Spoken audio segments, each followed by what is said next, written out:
আমাদের বিয়ের 5 বছর পূর্ণ হবে কালকে, মানে কালকে হচ্ছে আমাদের ম্যারেজ অ্যানিভার্সারি। তো আমি নিজের হাতে একটা কেক বানাবো আজকে কেক বানিয়ে রাখবো ফ্রিজে, আর রাত 12টার পরে হচ্ছে সোয়ার বাবাকে সারপ্রাইজ দিব। তো চলুন আমি কিভাবে কেক বানালাম আপনাদের সাথে শেয়ার করি। আমি আজকে রেড ভেলভেট কেক বানাবো। তো রেড ভেলভেট কেক বানানোর জন্য আমি দেখতেই পাচ্ছেন প্রথমে হচ্ছে কেকের বেসটা বানিয়ে নিচ্ছি। আমি আপনাদের সাথে আজকে ফুল রেসিপি শেয়ার করছি না, কেকটা বানানোর সময় আমি একটু ভিডিও করে রেখেছিলাম, তো সেটা আপনাদের সাথে শেয়ার করছি।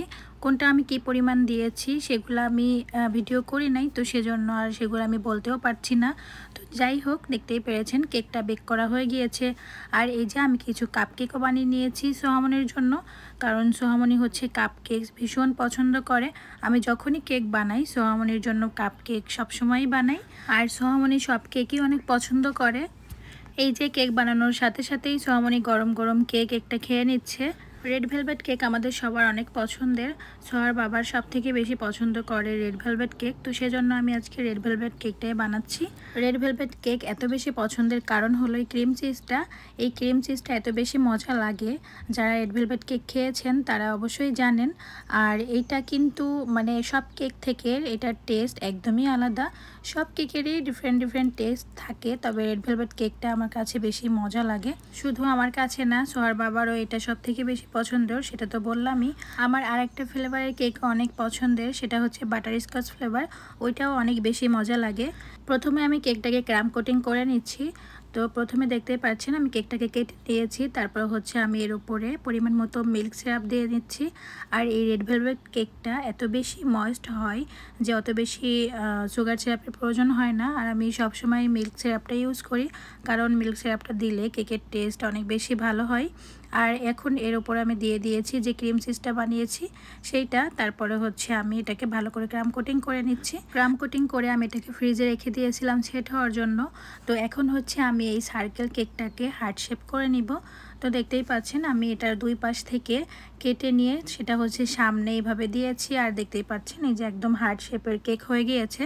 আমি যখন কেকটাকে বেক করি তখন আমি কনফিউজড ছিলাম যে এটা আমি রাউন্ডই রাখবো নাকি হচ্ছে হার্ট শেপ বানাবো, কারণ আমি অনেক তাড়াতাড়ি কেকটা বানাচ্ছিলাম। সোহার বাবা হচ্ছে ডিউটিতে ছিল, ও 10টায় চলে আসবে। আমি হচ্ছে সন্ধ্যায় কেকটা বানানো শুরু করেছি, আর এটা তো ফ্রিজে রাখতে হয়, একটু টাইমও লাগে।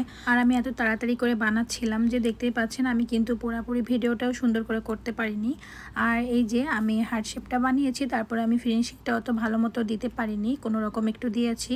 তারপরে হচ্ছে আমি একটা ফন্ডেন্টে রেড কালার করে নিয়েছি।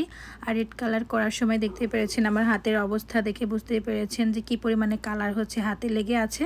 আর ক্রিমটাও রেড কালার আনতে অনেক টাইম লাগে, কারণ এটা বাটার ক্রিম ছিল, আর বাটার ক্রিমে কিন্তু ডিপ কালার আনতে অনেক টাইমের ব্যাপার। তো যাই হোক, অবশেষে আমি কেকটাকে পুরোপুরি রেডি করতে পেরেছিলাম। আমি হচ্ছে আজকে বার্নওয়ে কেক বানাচ্ছি। আমি প্রথমে এটা ভেবে রেখেছিলাম যে আমি বার্নওয়ে কেক বানাবো, তো উপরে আমি হচ্ছে একটা বার্নওয়ে পেপার দিয়েছি, সেটাই হচ্ছে আমি ক্যালেন্ডারটা লিখে নিয়েছি। আর আমাদের তারিখ ছিল 24 তারিখ, তো 24 তারিখটা হচ্ছে আমি একটা লাভ দিয়েছি, আর ভিতরে আমি উষ্ণটা লিখে দিয়েছি। তো দেখতেই পাচ্ছেন এইটাও কেকটা পুরোপুরি রেডি। আর উপরে আমি হচ্ছে কেকটা সেট হওয়ার পর একটু গ্লিটার দিয়ে দিব, তো সেটা হচ্ছে আমি পরে দিব, কারণ গ্লিটারটা দিলে কেকটা আরও বেশি গর্জিয়াস লাগবে, দেখতে ভীষণ সুন্দর লাগবে।